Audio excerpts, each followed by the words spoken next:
And you're good.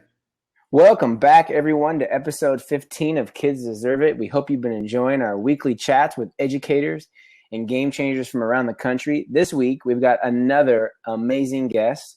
But first, we'd like to introduce ourselves. I'm Adam Welcome, elementary school principal in the Bay Area of California.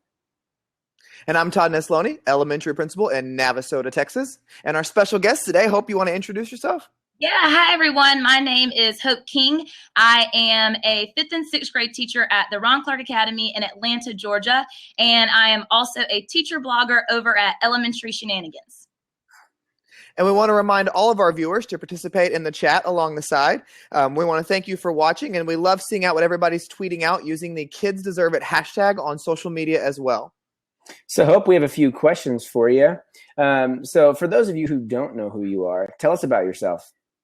So, oh my goodness. How long is the show? No, I'm kidding. As I mentioned, I am first and foremost a teacher. And so I started off teaching. My very first teaching job was actually in a 1st grade classroom. And I taught there for 3 years. And then I looped up with my students to 2nd grade. And just sure enough, they needed another 3rd grade teacher the following year. So I actually looped with them for another year. And I had those same students for 3 years. It was the most incredible experience of my life. Still so very close to those kids. Go back and visit them all the time. As a matter of fact, I have to take some time capsules back. They're now in 6th grade. And so I have to take some time capsules back to them this month, actually, because we created them in 1st grade and now they're in 6th, and it's kind of crazy. And then my husband, Wade, is also a teacher, and he applied for a job at the Ron Clark Academy in Atlanta, Georgia. And just long story short, I was brought on to their development team for a year. And then I told Ron and Kim, I said, I love y'all. I would teach for you forever, but I got to go back to the classroom. And so they said, well, will you teach middle school? And I had to think about it for a long time because middle school is quite a challenge. So, but I told them absolutely. And so now I teach 5th and 6th grade there, and kind of the rest is history. Nice. That's great. Nice. So Hope, kind of talk to us about being a teacher. What makes you pumped to be at work every day? I know it's going to sound so cliche. I really don't even have that great of an answer. I honestly just love teaching. I really do. It fires me up. It fuels my soul. It gives me joy. I just love being in there with the kids and just seeing their faces, and their faces light up when they learn something new, and knowing that I had a small part of that. The relationships that I create with my students, honestly, I think is what keeps me going, because I just can't wait to see them every day. Do they get on my nerves sometimes? Of course. Do they frustrate me sometimes? Of course. But that's with any relationship, And so I honestly just love being in the classroom. As a matter of fact, when Wade and I moved to Atlanta, I had decided, okay, I'm just going to stay at home for this first year and kind of go volunteer in schools and do some different things and volunteer at RCA. And it was the most miserable 2 months of my life. I don't know what it is, but I think it goes to say that when you find a job that is truly your passion, it's not a job. And I know that sounds ridiculous, and I know that it's like on memes everywhere and people probably roll their eyes. But to me, that's really what teaching is to me, is it's not a job. It's something that I get to do every day.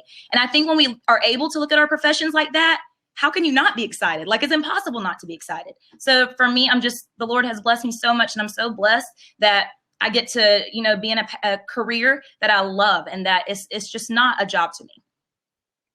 Hope, I'm with you. I always say that I get to go to work. I don't have to go to work. And I think just that mentality, I love it. I just love teaching. I love it. So, Hope, with ups, there's downs and challenges. What is your biggest challenge that you face as a teacher? Balance. I think that's the $1 million, I have this conversation with people all the time. It's so funny because as a blogger and even a teacher at RCA, a lot of times what teachers see, that things that I post on Instagram and things that I post on my blog when I actually get to it, and things that they see on Facebook, it's a highlight reel. And those things are all very real, and they do happen on a daily basis. But clearly I'm not going to post about all the bad things that happen too. But any job, anything in life has its challenges. And for me, I am a perfectionist, and I am somebody that likes to go above and beyond. I like to work a lot, and that's not always a good thing. Sometimes I forget to take care of myself, and I've been in really dark places because of that. I've even shared on my Periscope, I've had panic attacks, and I've had a lot of anxiety that I've had to overcome and I've had to work through, because I really just want to be the best teacher. But as teachers, it's so hard. I think every teacher struggles with balance. But we have to remember that if we're not taking care of ourselves, we can't be the best teacher that we can possibly be. So, one thing with Wade and I both being teachers, we try to hold each other accountable and do things for us and do things that make us happy outside of the classroom. But that's so hard because I'm like, oh, if I just stay here and work a little longer, I can do this to my classroom or that to my classroom, or I can have this lesson. But sometimes as teachers, we just have to back away. And I think that's so important. It's so hard, but just trying to find that balance to have a life and to be you and to make time for you, but also to still invest in that classroom and give as much to your kids as you possibly can. Well, Hope, I've got a question. Adam, I'm going to switch it up just a little bit. I know that you've worked outside of RCA, of course, with other schools and other teachers. And I know a lot of the stuff that you've done is stuff that you did even before you were at RCA. And so how did you cope when you may have been with coworkers who didn't like that you were doing things that were pushing boundaries or weren't up for change or didn't want to embrace this fun, whimsical, challenge your student side? It happens. And a funny story, I actually worked very closely with someone in my school, and she ended up being our curriculum coach. And she pulled me into her office one day and she said, Hope, I just want you to know something. And I said, okay. I said, what is it? What is it? What is it? She said, you're never going to be teacher of the year.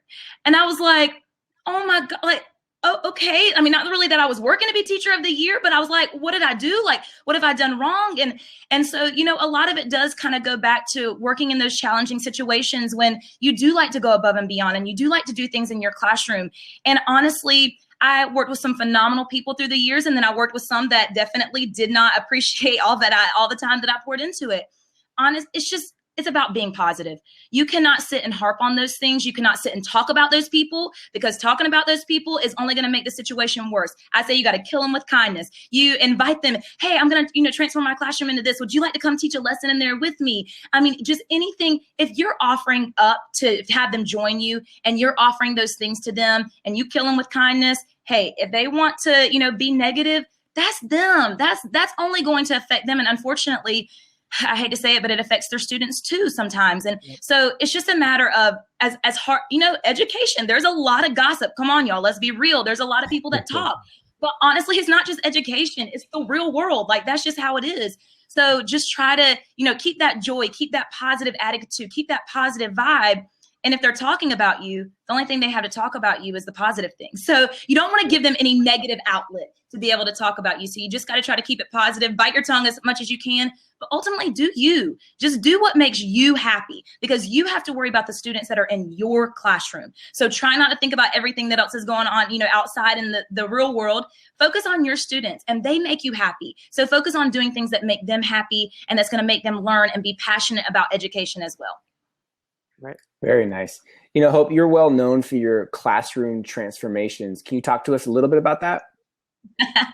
I love them. I love classroom transformations. I turn my classroom into a lot of different things, and I've done this for years. A safari, Jeeps, a spy lab. Recently I did NASCAR. That was a new one for me. But one thing that I want to mention, because, Wade and I do workshops a lot together. And Wade's my husband, for those of you that don't know. And he is a phenomenal musician. He can play any instrument. He's incredible at it.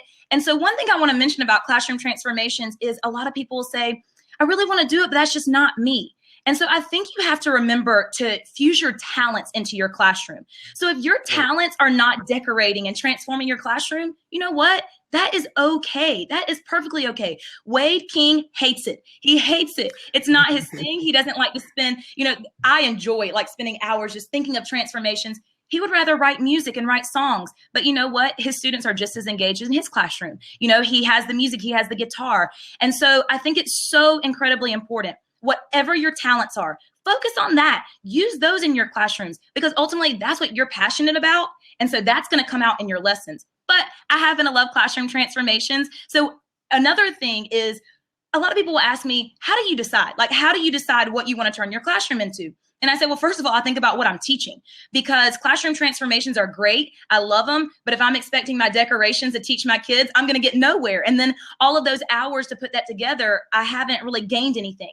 So I always think about my content. I think about the boring content, the content that's going to be really challenging. And then I try to get as much teaching in as possible during that time. So once I have my content, then I think about, how could I enhance this? How could I use a classroom transformation to really enhance what I need to teach? Not take away from it, but enhance it. And then it just kind of pieces together, like with Force in Motion recently. I'm like, force of motion, cars. All right, NASCAR, I got to do this. And so, I think it's so important that if you're going to do classroom transformations, you have got to make sure that that content is your priority. So make sure that whatever you're going to transform your classroom into, it's going to enhance that and not take away from it. Well, and I love what you talk about with bringing in the passions and everything like that. Because I was sitting with my kindergarten team about 2 weeks ago, and we were trying to get ideas together. And I said, you know what? I said, let's stop. I said, and let's just talk about what do you love that has nothing to do with school. And one person said they just loved helping people. Another one likes gardening. Another one liked art. Another one liked cooking. And I said, okay, since we're stuck on these standards right now for this next week, I said, how can we bring in cooking, and how can we bring your classes together or rotate them through where you can cook something to teach this, and then you can create art, and then we can go, because we have a nursing home down the road, that's where we can tie in the helping people. We can take our kindergartners down there and walk them. And it was just that conversation of, oh, wow, okay, when we all sit in a room and see that we all have different passions, we can bring it all together and make it fit for our kids and make it an environment that we're dying to come into, because we're doing not only what we love, which is teaching, but also what we love outside of teaching. Agree. Definitely agree, for sure. So we want to know, who is someone that inspires or challenges you to be better?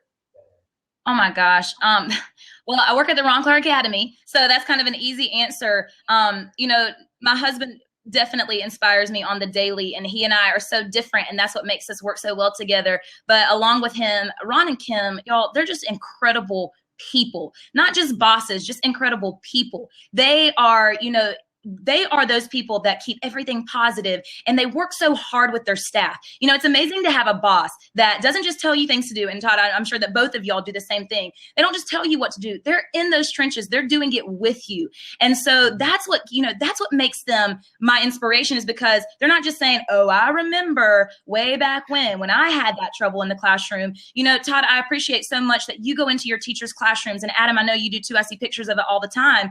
And that allows you to remember the struggle, remember what teachers are going through. And so Ron and Kim do that on, every single day for us. They challenge me, they push me. A lot of people will say, have you grown since being at RCA? And I'm like, how could you not grow since being at RCA? And so they'll ask me how, and I go back to a time where it was my first observation with Ron. And it's Ron Clark, and you're one of his teachers, and so you really, really, really want to impress him. And so he came in, and I was confident. I'm like, okay, I've got my years in. I've practiced a lot of things, so I think this lesson's going to go really well. I worked really hard on it. And then he came and met with me, and he had like 12 pages of notes and 72 pictures. And so, and it was nothing negative. I mean, the way that they help you and the way that they grow you as a teacher, it's always so positive. And I'm telling you, I learned so much from that one day alone. And so just the way that I love that Ron and Kim aren't afraid to tell you.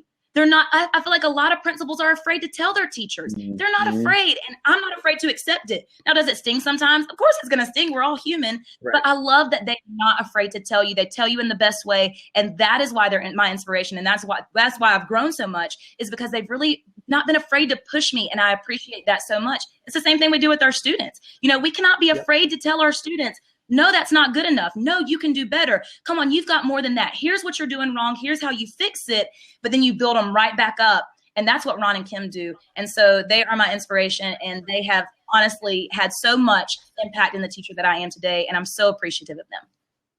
I love that.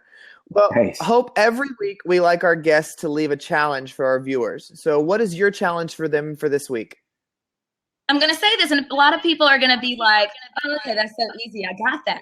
But y'all, even I struggle with it. Like this is something that I struggle with. So I want to make it a challenge to everyone. And, I could sit here and say, I want you to transform your room, or I want you to think about a way that you could, incorporate music into the classroom. But again, that might not be who you are, but something that every single person can do. And I say it all the time. People will come to RCA and they'll say, well, I could do this kind of stuff too if I had those kids, or if I had a rock climbing wall in my classroom, or if, and the if goes on. And I keep thinking to myself, what if people stopped making, excuses for things and started coming up with solutions? And so I say that if you're going to be at school, be at school. And here's how you can be at school: a smile, passion, and enthusiasm. Those are 3 things. They don't cost anything. You don't have to buy them. You don't have to lesson plan for them. It doesn't take any more time out of your day. It's a matter of going in that classroom, even on your worst of days, because that's the hardest time. Even on your worst of days, going into that classroom and saying, you know what, I might have a lot of things going on, but I've still got to be here from 8 to 2. And these kids depend on me. So I don't care if I'm teaching Greek and Latin roots and it's the most boring thing in the whole world. I'm going to go into that classroom. I'm going to be passionate about it. I'm going to act like it's the most exciting thing ever. I'm going to smile. I'm going to be enthusiastic. And I promise you that can revolutionize your class more than any room transformation, more than any kind of music could. And those are the things that are infectious for your students. And it's amazing to me that even on my worst days, if I go in and I force myself to do it, and sometimes I'm acting, sometimes I'm being a really good actor. I said, I always want to be on Broadway. Here's my chance. And sometimes I have to act. But what I realize about that is 30 minutes after I force myself to do it, it turns into an amazing day. It turns into such a positive day. And I don't really have to think about it any longer. So a smile, passion, enthusiasm, anybody can do it. You got to work at it sometimes because sometimes you are having those bad moments, but keep working at it. And I promise you, it's going to transform everything that you do in your classroom. I love that, Hope. Thank you so much for coming on with us today and giving us a little bit of your time, especially on Super Bowl Sundays. We appreciate it. I love joining you. Thank you, Adam. Thank you, Todd. Y'all are incredible. I love everything that you're doing. Can't wait to read your book. So I'm so happy to join y'all. Thank you. Next week, we have a special date and time. Rosa Isaiah will be on Saturday. Remember, you can catch all of our shows on kidsdeserveit.com on the tab KDI Show. Thanks, everyone, for watching. Don't forget to use Kids Deserve It hashtag or follow us on @KidsDeserveIt. And there's only 6 more days to buy your KDI shirt or hoodie and support Donors Choose. We are going to donate all proceeds from t-shirt and hoodie sales back to Donors Choose. You can visit kidsdeserveit.com for more info. Hope, have a great week. Thanks so much. Be awesome. Bye, guys. Thank you.